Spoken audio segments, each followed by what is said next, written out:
Hello, it's time for another Instagram Live. Today I'm going to be doing this handheld, so it'll be a little wobbly.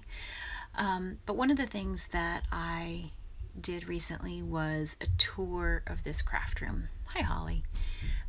If you missed the tour of the craft room, then you can. Nope! Children! You gotta wait! Children trying to barge in. So, anyway, one of the things that I did was a tour of this craft room. And if you missed that, it is posted to the Kino YouTube channel, which there's a link in the profile once this is done. But I promised to talk a little bit about swatches, and so I don't save all the swatches that I have, but I do throw a bunch of them on this billboard. So I'm just going to talk through some of these.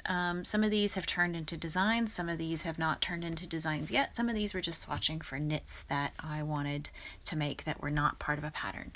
So this right here eventually turned into the, dang it, was it with a paddle or without a paddle? I got two hats and I never can remember which is which, but this is a sport weight from Unwind Yarn Company. This here is a DK and it's swatching the same pattern, and as you can see, you can't really see the pattern. So that ended up getting made into a different pattern that was less variegated, and the variegated pattern, it all came down, became this, something that was a little bit more tolerant of variegated and crazy yarns. So these again, I don't remember which is the with a paddle, which is without a paddle, but these were meant to look like little oars on your hat, and it's one of my favorite hat designs for kind of crazy yarn. This here, these is Dragonfly Fibers. This was a start at an attempt at something that just went wrong, like it just was a mess. This was yet another attempt at it. This was yet another attempt at it. And so the message is that you have to try a lot of things. I was trying to get things to lean, and I don't even know. But none of this worked. And eventually it became the, what did I call it? Big and fancy shawl. But it didn't look anything like any of those swatches. This is just a sweater that I knit for myself. Let me take this down. One of the things I like to do when I make swatches, and this is not an original idea, oops, I'm flipping y'all back and forth like crazy, is I'll do little yarn overs to remind myself what needle size it is. So I knew that this was a size 5 and that this was a size 6. This was some Quince & Co., I believe Chickadee, it's a sport weight, that turned into an Underwood sweater by Elizabeth Doherty. And what I learned from that is that I don't look great in square necklines, and so I'm not going to knit those anymore. This was another version of the with a paddle, without a paddle hat. It looks like a hat, but it's actually flat. But this was fingering held double. It's another Unwind Yarn Company sample, Unwind Yarn Company colorway. This turned into my Tau sweater by Melanie Berg. And thank you, Christy, without a paddle. This, actually, Kay is on Bead Sisters. These are Kay's colors. But these were little swatches for a shawl that you're going to see very, very, very soon. So I'll just leave that at that. This is a teeny little hat that became part of Point Counterpoint Volume 2. This turned into the Springs to Mind hat, and I just turned this into a little Christmas tree ornament, which I've never really turned into a Christmas tree ornament. Now, okay, the bad news I'll have to tell you is that the design, I submitted it to a publication, so it's not going to be in your yarn anymore. I'm really, really sorry. But I do have a publication coming out with your yarn, which you already know about. So this was swatching for a short sleeve sweater that I cast on for Into the Wool last year, and it ended up being too small for me, and I gave it to my sister. This was a swatch that turned into the Lalibela Hat, which is part of Point Counterpoint Volume 3. This was the prototype for the Hun Cowl. I think that's the wrong side. Yeah, that became the Hun Cowl. This is Wandering Wool. It's like a fingering weight silk blend. This was a tiny swatch of what I was initially trying to do with Springs to Mind. Sorry, this is trying to get messy. That it was okay, but you can see that I was trying to do some color work, and I was trying to just do some slip stitches over. I was swatching it in the round because it was a hat. Then I like went up just in one section, and that's where I think I was like, ooh, that works. I like that better. And so that turned into this.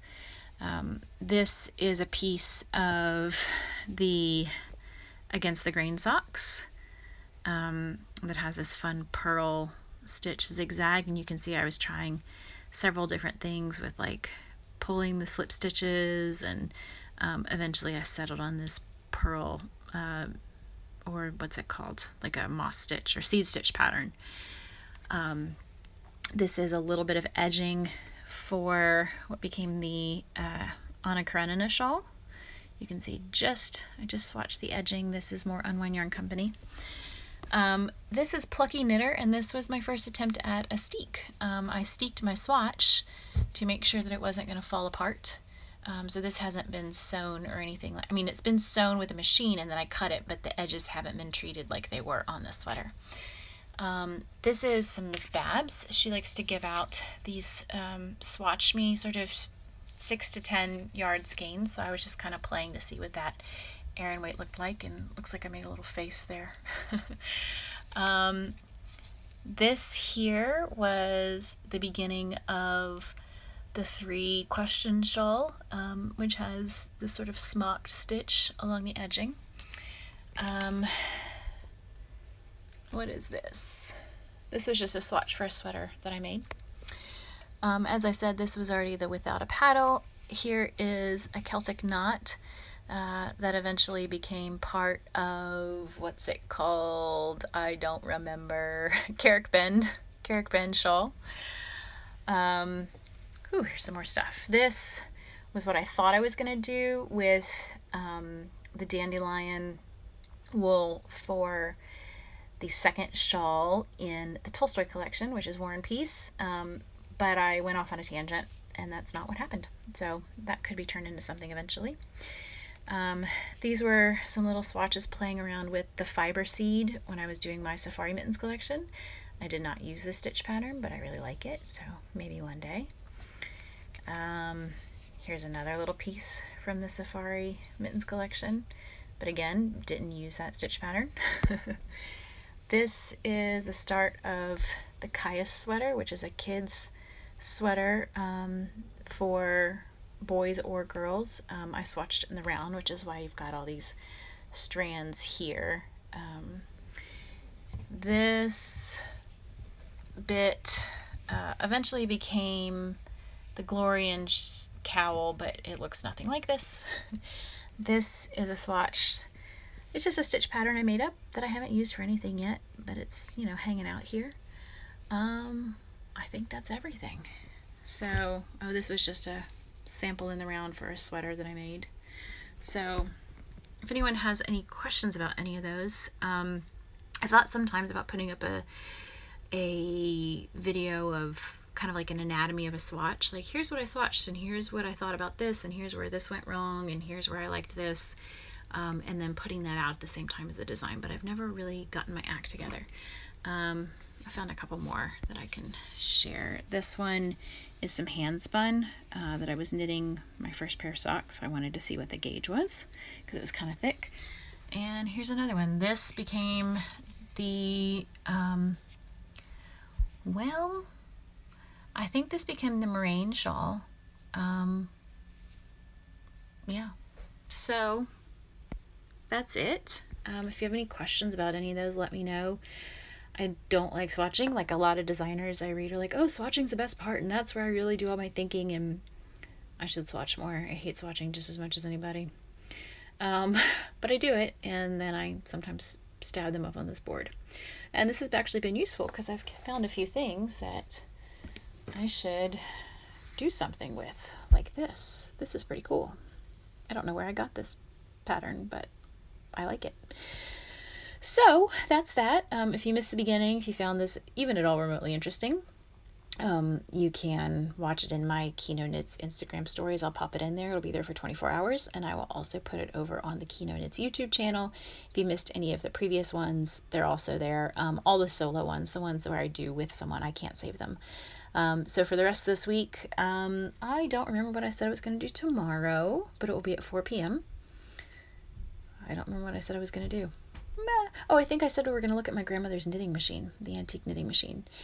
And then Thursday will be a Throwback Thursday. It'll be 1 p.m. Eastern, so a little earlier, with Lisa Ross of Paper Daisy Creations. We're going to talk about our Point Counterpoint Volume 4 collaboration. And then Friday's also at 4 p.m., but I also don't remember what I said I was going to talk about. So anyway, it's all in the Kino Knits Ravelry group, and it's also in a highlighted story in my Instagram story. So I'm going to sign off now, and you can go look at that if you want to see what I'm going to talk about. And thank you for joining me, and I will hopefully see you all tomorrow. Bye-bye.